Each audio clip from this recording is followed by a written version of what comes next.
Hi friends, welcome back to our channel. இன்னைக்கு வந்து சூப்பரான டேஸ்டான தேங்காய் சாதம் எப்படி செய்யறதுன்னு பார்க்கலாம் வாங்க.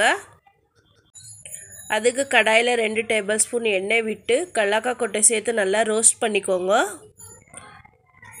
இப்போ அது ஒரு பக்கம் சைடில் இருக்கட்டும். அதே கடாயில் கடுகு உளுத்தம்பருப்பு கடலைப்பருப்பு சேர்த்து நல்லா ரோஸ்ட் பண்ணிக்கின்னு காஞ்ச மிளகா கருவேப்பிலை சேர்த்து அதையும் ரோஸ்ட் பண்ணிக்கோங்க. இப்போ ஒரு கப் அளவுக்கு திருவுனா தேங்காய் சேர்த்துக்கோங்க. தேங்காய் திருவுந்தா இருக்கணும், அப்போ தான் பூவாக பார்க்க அழகாக இருக்கும். இப்போ 2 டேபிள்ஸ்பூன் உப்பு சேர்த்து நல்லா அதையும் ரோஸ்ட் பண்ணிக்கோங்க. ரோஸ்ட் ஆனதும் அதுக்கு ஒரு கப் அளவுக்கு வடித்து ஆற வச்சுருக்கிற ரைஸு சேர்த்து நல்லா மிக்ஸ் பண்ணி விடுங்க.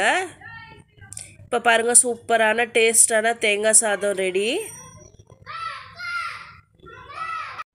யாரெல்லாம் இந்த மாதிரி செஞ்சுருக்கீங்க தெரியும்ன்றது கமெண்ட் பண்ணுங்கள். புதுசாக தெரியாதுன்றவங்க ட்ரை பண்ணி பாருங்கள். ரொம்ப டேஸ்ட்டாக இருக்கும், சுவையாக இருக்கும்.